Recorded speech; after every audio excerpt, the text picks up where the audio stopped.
बिस्मिल्लाहिर्रहमानिर्रहीम। अस्सलाम वालेकुम। उम्मीद करती हूँ आप सब लोग खैरियत से होंगे। तो आज हम बनाने वाले हैं ये डिज़ाइन जो बहुत खूबसूरत और यूनिक है और फुल ट्यूटोरियल आज मैं आपको बताऊंगी। सबसे पहले शोल्डर ले लेते हैं। शोल्डर हमने लिया था 7.5 यानी कि 15 और हमने इसका जो आर्मोल है वो भी 7.5 लिया था। आधा इंच हमने सिर्फ एक्स्ट्रा रखा था जो कि ऊपर से डाउन होता है शोल्डर, जो कि लाजमी होता है। जो हमारी डीप कटिंग हुई थी उसमें सिर्फ 2 पॉइंट कम थे, यानी कि 7.5 में से सिर्फ 2 पॉइंट कम जो हमारी डीप थी। आपको यहाँ तक कि आई होप वीडियो समझ में आई होगी। और हमारी जो चेस्ट थी वो है 21 इंच, जो हमारी कमर थी वो है थी 19 इंच। ये एक नॉर्मल शर्ट की मेजरमेंट है जो मैंने आपको अभी बताई है। गले की कटिंग के लिए हमने 3 इंच मेजरमेंट ले ली है, जैसे कि आपको नज़र आ रहा होगा। और हमने इसकी कितनी इंच रखनी है, हमने इसकी 5 इंच रखनी है डीप। हमने आगे डिज़ाइन डालना है तो इसलिए हमने सिर्फ अभी इतनी रखनी है, आगे जाके थोड़ी सी और बढ़ जाएगी। हमें ज़्यादा डीप नहीं गला चाहिए क्योंकि हमारा डिज़ाइन ही कुछ इस तरह से है कि इसे हमें ज़्यादा डीप नहीं चाहिए। इस डिज़ाइन में ज़्यादा डीप नहीं होता है, लेकिन इसका जो गला होता है वो थोड़ा गोल होता है ताकि इसकी जो लेंथ है वो ज़्यादा ना हो। अगर लेंथ ज़्यादा होगी तो वो गोल शेप नज़र नहीं आएगा। तो हमारा जो बाकी कपड़ा बचा था उसके हम प्रेस बुकरम के ऊपर रख के इसकी पट्टी कटिंग कर लेंगे, वो बाद में। तो अब हम इसकी डिज़ाइनिंग पट्टी के लिए हमने लेना है इसके 10 इंच, यानी कि 10 इंच हमारी कटिंग नहीं होगी, 10 इंच सिर्फ हमारी मेजरमेंट होगी। हम इसकी 9 इंच कटिंग करेंगे, यानी कि 1 इंच हम एक्स्ट्रा रखेंगे। क्यों, वो आपको आहिस्ता आहिस्ता पता चल जाएगा, अभी बताऊंगी तो शायद आपको समझ में ना आए। 9 इंच की तक के हमने इसकी कटिंग कर लेनी है, 10 इंच की नहीं रखनी। और हमने आधा इंच तिरछी इसकी कटिंग कर लेनी है, जैसे कि आपको शो हो रहा होगा। मैं आपको बता दूं ये हमने आधा इंच की है जो मैं आपको मेजरमेंट में शो भी कर रही हूँ। आपने अगर इसी तरह से डिज़ाइनिंग रखनी है तो आपने सेम यही यूज़ करना है मेथड जैसे मैं कर रही हूँ। अब हमने इसके बैक साइड की जो शर्ट थी उसका गले की कटिंग करने के लिए हमने 3-3 इंच इसकी दोनों तरफ लिए हैं और हमने एक शेप में इसको गोल कटिंग कर लिया है। ये एक नॉर्मल बैक साइड का मेजरमेंट का शेप है जो हम गले की कटिंग करते हैं। हर सूट के साथ जो बॉर्डर होता है इसके साथ भी एक बॉर्डर है, जैसे कि आपको शो हो रहा होगा। जो ये बॉर्डर है ये हम स्लीव्स और दामन में लगाएंगे, और जो ये डार्क बॉर्डर है यानी कि ब्लैक और वाइट बॉक्सेस का, वो हमने चाकों के पीछे लगाना है। तो जल्दी जल्दी मैं इसकी कटिंग कर लेती हूँ, जैसे कि आपको शो हो रहा होगा। इन पट्टियों से हम फिनिशिंग पट्टी पहले बनाएंगे और फिर इसको अटैच करेंगे दामन में और चाकों की बैक साइड पे। तो इससे बनाना मैंने आपको पहले भी सिखाया है, अगर आपको याद नहीं तो आप जाके चेक कर सकते हैं। अब मैं आपको दिखा रही हूँ कि ये इस तरह से बैक साइड पे लगेगी और ये प्रॉपर मेजरमेंट के हिसाब से पूरी है। तो हमने फिनिशिंग पट्टी को बनाने के लिए इस तरह से करना है, पहले एक साइड से अच्छे से आपको आयरन कर लेना है, बहुत अच्छे से प्रेस करना है। और फिर दूसरी तरफ भी इतना ही आपने फोल्डिंग करके इसको प्रेस करना है। और फिर आपने इस्त्री को ऊपर रखते हुए आपने आगे लेके आना है, बिल्कुल आड़ा, बिल्कुल सीधा नहीं, बिल्कुल आड़ा। और फिर एक हाथ की मदद से आपने इसको फोल्ड करना है और दूसरे हाथ की मदद से आपको इसको हल्का हल्का प्रेस करते हुए खींचना है। ये वीडियो मैंने थोड़ी सी फास्ट कर ली थी क्योंकि ये मेथड मैं पहले भी बता चुकी हूँ। अगर आपने देखना है तो देख सकते हैं आप, या फिर आप इसी को देख के आप समझ लें मैंने किस तरह से बनाए हैं। ये हो चुका है हमारा डन। एक दफ़ा इस तरह से इसको प्रेस करने के बाद दोबारा प्रेस करने की ज़रूरत नहीं होती। मैंने दूसरी भी जल्दी जल्दी कर ली थी ताकि वीडियो लेंथी ना हो जाए। अब हम इसकी जो चौड़ी डिज़ाइनिंग की पट्टी है जो हम दामन पर लगाएंगे उसको भी इसी तरह से फोल्ड करके हमने आयरन करना है ताकि इसकी भी एक बॉर्डर निकल आए और हमें ये लगाने में बहुत आसानी हो जाती। इस तरह से स्टिच आयरन करने के बाद स्टिच करना और आसान हो जाता है। इसको भी बिल्कुल वैसे ही मैं रखूँगी, जो इसका एक्स्ट्रा कपड़ा था मैं इससे कटिंग नहीं करूँगी क्योंकि ये अंदर वैसे भी छुप जाएगा और थोड़ा सा दामन हमारा भारी भी हो जाएगा। अब एक चीज़ मैं आपको यहाँ पे समझा दूँ कि अगर आप फिनिशिंग पट्टी लगाते हैं जो बॉर्डर साइड में निकलता है तो ज़रूरी नहीं होता कि जो आपका बॉर्डर निकल रहा हो आपको एज इट इज़ कैटलॉग के मुताबिक आप लगा दें। नहीं, आप कुछ अपना भी आइडिया लगाएं, अपना भी दिमाग लगाएं। कुछ डिज़ाइन इस तरह से होते हैं, अगर आप उनको थोड़ा सा डिफरेंट करके उनको इस्तेमाल करेंगे और कपड़ों पर लगाएंगे वो बहुत यूनिक लगेंगे, इस तरह से मैं कर रही हूँ। अब हमने गले की डिज़ाइनिंग डालने के लिए ट्राउज़र को बचा हुआ कपड़े को अच्छे से हमने आयरन करना है ताकि हम इसमें डिज़ाइनिंग पट्टी निकाल सकें। तो अच्छे से आयरन करने के बाद हमने इस तरह से हमने डिज़ाइनिंग पट्टी निकालनी है। 13 इंच का हमने मार्क लगाना है और फिर हमने 2.5 इंच का इसमें निशान लगाना है। याद रहे हमने 13 इंच का मार्क लगाया, 2.5 इंच का इसमें हमने एक तरफ निशान लगाया और 2.5 ही इंच का हमने दूसरी तरफ निशान लगाना है। दोनों तरफ से हमने सेम मेजरमेंट लेने के बाद हमने दोनों तरफ से निशान लगाने ला है और इसको एक बॉक्स बना लेना है ताकि हम इसमें बुकरम जब प्रेस करें तो दोनों बुकरम जो हमारे वो बिल्कुल बैलेंस पे हमारे इस पे आयरन हो सके। इस तरह हमने इसको ड्रॉ करते हुए निशान लगाना है। आई होप आपको यहाँ तक कि क्लियरली समझ में आ गया होगा। अब हमने बुकरम लेना है। ये मेरा रोल था, आसानी से मिल जाता है दराज से या फिर आपको दर्जी की दुकान से, जो जहाँ पर दर्जी के सारे सामान मिलते हैं उस दुकान से। तो आपने इस तरह से इसको अच्छे से आयरन करना है और बीच में आपने आधा इंच का तकरीबन गैप रखना है। आधा इंच अगर थोड़ा सा बढ़ जाए तो ज़्यादा अच्छी बात है। कॉटन का कपड़ा है तो ज़्यादा बढ़ाने की भी इसे ज़रूरत नहीं पड़ेगी, आधा इंच भी इनफ होगा। तो आपने अच्छी तरह से इसको बहुत अच्छी तरीके से इसको प्रेस कर लेना है ताकि कहीं से भी उठा उठा ना लगे। और दोनों तरफ से आपने आधा इंच के गैप में कटिंग कर लेना है चारों तरफ से। आपने दोनों तरफ से कटिंग करने के बाद इस तरह से आपने इसको निशान लगाना है 1 इंच का। ये हमारी डिज़ाइनिंग के लिए निशान है जो हम इस पर एंकर के धागे से डिज़ाइनिंग देंगे। सबसे पहले आपने दोनों बुकरम के दोनों तरफ से इस तरह से 1-1 इंच पे निशान लगाना है और जो बीच की लाइन है जिससे कि आपको शो हो रहा होगा, इस तरह से भी हमने 1-1 इंच पे निशान लगाना है, यानी कि एक ऊपर की तरफ लगाना है, एक नीचे की तरफ लगाना है। फिर इसको हमने आड़ा ड्रॉ कर लेना है जैसे मैं कर रही हूँ। और एंड इसका जो होगा, हमारे जो बीच की लाइन गैप बची थी उस पर हमारा इसका बिल्कुल कॉर्नर शेप आना चाहिए, जैसे कि हमारा वी शेप आता है। तो मैं जल्दी जल्दी इस पर निशान लगा लेती हूँ और आपने भी बिल्कुल ऐसे ही निशान लगाने हैं अगर आप इसी तरह से गला बनाना चाहते हैं। अदरवाइज़ अगर आप स्ट्रेट लाइन लेना चाहते हैं या कुछ और डिज़ाइन, वो आपके ऊपर है, आपकी मर्ज़ी है। अगर आप सेम ऐसा बनाना चाहते हैं तो आप ये मेथड यूज़ करके भी आप इस तरह से बना सकते हैं। मैं 1 इंच का गैप इसलिए ले रही हूँ क्योंकि मुझे ज़्यादा गैप ज़्यादा बड़ा भी नहीं रखना और ज़्यादा छोटा भी नहीं रखना, इतना गैप इनफ होता है। क्योंकि मेरा ये डिज़ाइन ज़्यादा लंबी नहीं है इसलिए मैं इतना गैप रख रही हूँ। तो आपने इस तरह से एक लाइन जो अपोजिट थी वहाँ पे 1-1 इंच के आपने निशान लगाए। उसके बाद आपने बीच की लाइन में एक एक करके निशान लगाए। ये क्यों लगा रही हूँ मैं, ये आपको अभी पता चल जाएगा। मैं इस पर ड्रॉ करने के लिए लगा रही हूँ। दोनों तरफ से आपने ड्रॉ करना है ताकि ये बैलेंस में ड्रॉ हो, इस वजह से आपने दोनों तरफ निशान लगाने होंगे। अगर आप एक तरफ निशान लगाएंगे तो आपके हो सकता है आपका ड्रॉ सही तरीके से ना हो, इसलिए आपने दोनों तरफ निशान लगाने हैं ताकि आपका सेम ड्रॉ हो। और जब इस पर एंकर का धागा चलाएंगे तो आपका जो धागा होगा वो भी बिल्कुल सेम ही स्ट्रेट आएगा और वो आपको जब स्टिच करेंगे तो आपको कोई परेशानी नहीं होगी और कोई धागा आगे पीछे नहीं होगा।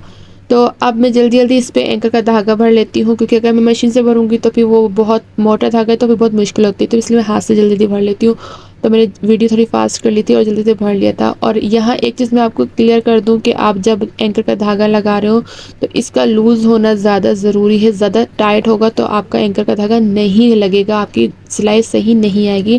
तो आपको इसको स्मूथ तरीके से आना चाहिए, धागा हार्ड नहीं आना चाहिए। जो एंकर के डिज़ाइन करते होंगे या करने की कोशिश करें या शौक रखते हैं तो वो इस तरह से थोड़ा सा स्मूथ तरीके से धागा निकले, इस तरह से आप स्टिच करें। तो यहाँ तक कि आपको समझ में आई होगी वीडियो। और मैं ये थोड़ी इसलिए स्लो बना रही हूँ ताकि जो इस तरह के डिज़ाइन बनाना चाहते हैं वो आराम आराम से देखकर बना सकें, उनको कोई परेशानी ना हो। और अगर उनके दिमाग में कोई सवाल हो तो वो खुद समझ जाएं वीडियो देखकर। तो मैं आराम आराम से इसका ये बना रही हूँ। आगे मैं जल्दी वीडियो इसलिए भगा दूँगी क्योंकि ये बेसिक थी, स्टार्टिंग में आपको समझा सकूँ ताकि मैं बाकी चीज़ें जल्दी जल्दी बना सकूँ। जिस पे मैंने ड्रॉ किया था उसी पे हमने ये एंकर का धागा चलाना है। और हमने कट इसलिए नहीं कर रहे क्योंकि एंकर का धागा जल्दी से खुलने लग जाता है, तो हम इसलिए कट नहीं कर रहे। इसी वजह से मैंने दोनों डिज़ाइनर के लिए प्रेस बुकरम साथ ही इसको चिपका लिया था, आयरन कर लिया था। हमने अलग अलग नहीं किया, अलग अलग करते तो फिर इसके रेशे रेशे निकल रहे होते, फिर थोड़ी सी परेशानी होती स्टिच करने में। तो बिगनर के लिए भी ये बहुत आसान होगा अगर वो इस तरह से ड्रॉ करेंगे। थोड़ा टाइम लगता है लेकिन आपका काम अच्छा होता है और बहुत झंझट नहीं होती है। तो ये मैं कर रही हूँ आराम आराम से, और आप भी इसी तरह से आराम आराम से कीजिएगा क्योंकि ये इस तरह से का काम है, सिलाई है कि आप फास्ट वर्क नहीं करें तो बेहतर है। मैंने थोड़ी सी वीडियो फास्ट कर दी थी ताकि मैं जल्दी जल्दी बना सकूँ, क्योंकि मैं पूरी ही बनाते तो बहुत ही लंबी वीडियो हो जाती। तो अल्हम्दुलिल्लाह ये देखें, आप देख सकते हैं कि ये हमारा डन हो चुका है। अब मैं इसकी बिल्कुल सेंटर से कटिंग करूँगी ताकि हम इसको एक तरफ से आराम से, जो हमारी पतली वाली लाइन थी वो भी मोड़ सकें और जो हमारी बड़ी वाली लाइन थी वो भी मोड़ सकें।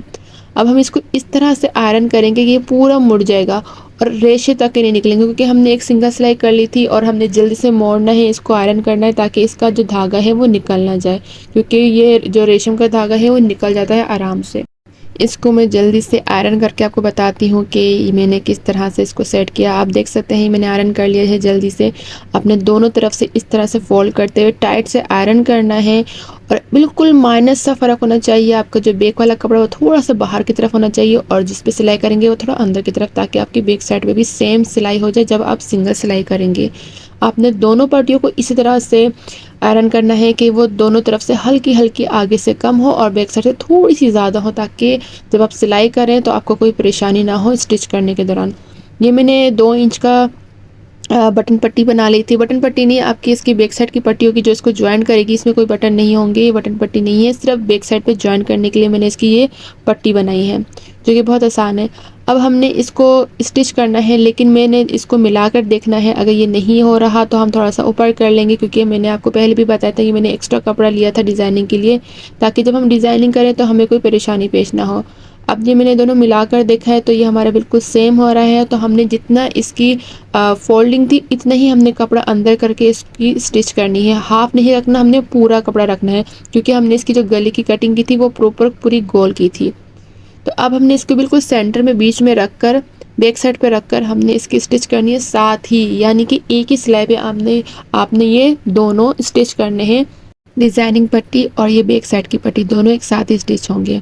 तो अब ये मैं इस तरह से स्टिच करना है आपने, कि आपने जब ये पट्टी को अंदर लगाना है, जैसे कि मैं लगा रही हूँ, जो हमारी कट हुई हुई पट्टी थी वो हमने डिज़ाइनिंग पट्टी के अंदर बिल्कुल फिक्स कर देनी है। यानी कि हमने बिल्कुल हल्का नहीं डालना, हमने प्रॉपर डालना है। जितनी हमारी पट्टी है इतनी ही हमने आधे इंच की पट्टी अंदर से फिक्स करनी है। और बैक साइड की जो पट्टी हमारी थी वो हमने बिल्कुल सेंटर में ली है, ताकि दोनों पट्टियाँ बराबर में आए। हमने 1 इंच का गैप छोड़ा है, ताकि जब हम ऊपर से हम गला बनाएंगे तो उस पर वो फोल्डिंग के लिए कपड़ा आ जाएगा। जो हमारा प्रेस बुक से अटैच होगा वो ऊपर फोल्डिंग के लिए आराम से आ जाएगा। हमने इतना ही कपड़ा रखना है, यानी कि 1 इंच। तो अब मेन चीज़ हमारी इस फोल्डिंग की बहुत इजी और आसान है बिगिनर के लिए। मैंने ये स्पेशली बहुत स्लो बनाई है, ताकि वो आराम से देख के इसे फॉलो करते हुए इस तरह की डिज़ाइनिंग गला बना सके। आपने देखना है सिर्फ यहाँ तक स्टॉप करना है, बहुत इजी है। आपने टर्न करना है जैसे मैं कर रही हूँ। आपने क्या करना है, जो हमने ये कट दिया था उसको आप फिंगर की मदद से भी कर सकते हैं, या फिर आप किसी नोकीली चीज़ की मदद से भी कर सकते हैं। आपने सबसे पहले आपने डिज़ाइनिंग जो दूसरी पट्टी है उसको आपने सेम रखना है, जो आपकी डिज़ाइन आ रहा है उसके बिल्कुल अकॉर्डिंग। और फिर आपने दोनों को इस तरह रख के एक हाथ में ये सेट कर लेना है कि ये आगे पीछे ना हो। और आपने ये जो हमारा कट था उसको हमने अंदर की साइड कर देना है। बहुत इजी है, अंदर की साइड इस तरह से करना है कि ये बिल्कुल स्क्वायर बने, ज़्यादा आगे पीछे ना हो। अब आप किसी नोकीली चीज़ से इसके नोक बिल्कुल बना दें, ताकि ये बिल्कुल एक स्क्वायर शेप की तरह बन जाए। अब इसको आराम से स्टिच कर लें, कोई भी बड़ी परेशानी नहीं है। ये बहुत आसान है और ये बहुत नीट से बना है। अगर आप इससे बनेंगे तो आपका भी इसी तरह से बहुत नीट और अच्छे से बनेगा। तो आपने बिल्कुल इस तरह से इसकी स्टिच करनी है, और जो बाकी कपड़ा है वो आपने फिंगर की मदद से या किसी नोकीली की चीज़ की मदद से आपने अंदर कर लेना है। और वैसे ही इसकी नोक बनानी है जैसे हमने अभी बनाई थी पहली नोक, इसी तरह से हमने दूसरी नोक बनानी है। और सामने बिल्कुल स्ट्रेट होगा तो आपका जो कपड़ा होगा वो भी झोल नहीं खाएगा और कोई भी प्रॉब्लम नहीं पेश आएगी। आई होप आपको यहाँ तक के समझ में आ गया होगा। अब यहाँ तक क्या आप पहुँचे, आपने यहाँ तक की सिलाई की तो आगे तक के बहुत इजी है। मैंने आज ये वीडियो बहुत डिटेल में बनाई है, और आजकल कुर्तियों में इस तरह के बहुत इजी तरीके से बनने वाले गले मिलते हैं। तो मैं चाहती हूँ कि आप भी इसी तरह के इजी और यूनिक गले डिज़ाइनिंग बनाएं, और ज़रूर बनाएं और मेरे साथ शेयर करें कमेंट सेक्शन में कि आपका ये एक्सपीरियंस कैसा रहा और किस तरह से बना। तो आपने बस अब ये सिंगल सिंगल सिलाई लगानी है बिल्कुल बारीक सी, और इसमें अब कुछ भी मुश्किल नहीं है। बहुत आसान तरीके से मैंने इस पर एक सिंगल सिलाई लगा दी। अगर आप भी यही गला बनाना चाहते हैं तो आपने भी यही मेथड यूज़ करना है, और आपका भी इसी तरह से बहुत यूनिक तरीके से गला बन जाएगा। एंड में मैं इसके बटन लगाऊंगी, आप चाहें तो इसे प्लेन भी रख सकते हैं। मैंने बटन लगाए थे, आपकी अपनी चॉइस है कि आप इस पर क्या लगाना चाहें, बटन लूप्स या कुछ भी आप लगा सकते हैं जो आपको पसंद होगा। अब ये हमारा हो चुका है डन अल्हम्दुलिल्लाह। अब मैं आपको इसका दिखाती हूँ लुक, लेकिन अभी ये फाइनल नहीं हुआ, फाइनल होगा। लेकिन आपको मैं ये दिखाती हूँ कि हमारी डिज़ाइनिंग पट्टी कैसे लगी है। आप देख सकते हैं जो हमने पहले मेथड यूज़ किया था उसकी वजह से ये हमारी जो पट्टी बहुत नीट से लगी है। अब हम इसके पीछे से एक्स्ट्रा कपड़ा कट कर लेंगे, डिज़ाइनिंग जो पट्टी थी वो भी कट कर लेंगे और हमने इसको इस तरह से स्टिच करेंगे ताकि ये दोनों अलग अलग होके थोड़ा सा उलझे नहीं। ये भी हो चुका है हमारा डन और हम इसको आगे से पट्टी को भी इस तरह से शेप देते हुए कट कर लेंगे ताकि ये एक प्रॉपर शेप आ सके। तो आप देख सकते हैं ये बहुत खूबसूरत लग रहा था, मुझे तो बहुत अच्छा लग रहा था। आई होप आपको भी अच्छा लग रहा होगा। आप इसके हर डिज़ाइनिंग की नोक पे आप इसमें कुछ ना कुछ बटन या कुछ क्रिएटिव सा कर सकते हैं, वो आपके ऊपर है। अब हम गला बनाते हैं। गले की पट्टी जो मैंने आपको पहले बताई थी, जो हमने कट की थी, उसके अकॉर्डिंग मैंने प्रेस बुकरम की कटिंग की और फिर कपड़े के साथ जॉइन करके इसकी स्टिचिंग कर ली, जो कि बहुत आसान है। बहुत बेसिक सी चीज़ें आप सबको आती ही होगी, तो ये मैंने पहले से कर ली थी ताकि मुझे ज़्यादा परेशानी ना हो। लेंथी हो जाती वीडियो बहुत ज़्यादा और बेसिक चीज़ है वो भी बहुत लंबी हो जाती सिखाते सिखाते, इसलिए मैंने पहले ही कर ली थी। तो यहाँ ये चीज़ बहुत इंपॉर्टेंट है, जब आप स्टिच कर रहे हो तो आप जब दो अलग अलग गले को यानी कि बीच में अगर कट हो और आप दो अलग अलग साइड के गले जॉइन कर रहे हो, तो आप एक चीज़ का बहुत अच्छे से ख्याल रखें कि उनका शेप प्रॉपर सेम होना चाहिए, क्योंकि अगर आपका बीच में से गैप है तो आपका शेप अप डाउन हो सकता है। तो आपने जहाँ से स्टार्ट किया था आप दूसरा भी वहीं से स्टार्ट ना करें, आप दूसरा कहाँ से स्टार्ट करें जहाँ से आपका कट था, जैसे कि मैंने किया। आपने ये कर लिया, मैंने भी कर लिया। अब आपने क्या करना है, इसके हल्के हल्के कट लगा लेने हैं इस तरह से जैसे मैं लगा रही हूँ। ये बहुत ज़रूरी होता है, इससे गले की शेप बहुत नीट से आती है और तकरीबन सभी दर्जी ऐसे करते होंगे और ये इससे बहुत इजी गला मुड़ जाता है और बहुत फिनिशिंग से बन जाता है। तो अब मैंने ये सिलाई कर रही हूँ और ये सिलाई करना भी बहुत ज़रूरी है, क्योंकि ये सिलाई करने के बाद ही गले में अगर आप तुरपाई करते हैं, तुरपाई ही करें तो ज़्यादा बेहतर होगा। मैं भी तुरपाई ही करूँगी तो एक इतना अच्छा लुक आता है, बहुत बैठा हुआ गला लगता है, हल्का सा भी जो उठा उठा लगता है ना वो चीज़ नहीं आती अगर आप ये वाली सिलाई कर लेंगे जो मैं कर रही हूँ। और इवन अगर आप जैसा भी गला बना रहे हैं, गोल चकोर या कैसा भी बना रहे हैं, तो आप एक ये सिलाई लाजमी करें, इससे बहुत अच्छा लुक आता है। अगर आप कुछ ना भी लगाएं तो भी बहुत अच्छा लुक आ जाता है। अल्हम्दुलिल्लाह ये ऑलमोस्ट डन है। अब मैं आपको इसका फाइनल लुक दिखाती हूँ। ये इसका फाइनल लुक है। अल्हम्दुलिल्लाह बहुत प्यारा लग रहा था। आई होप आपको भी अच्छा लग रहा होगा। अगर मेरी वीडियो पसंद आए, कुछ सीखने को मिले तो लाइक कमेंट शेयर सब्सक्राइब करना मत भूलिएगा। Thank you. अल्लाह हाफिज़।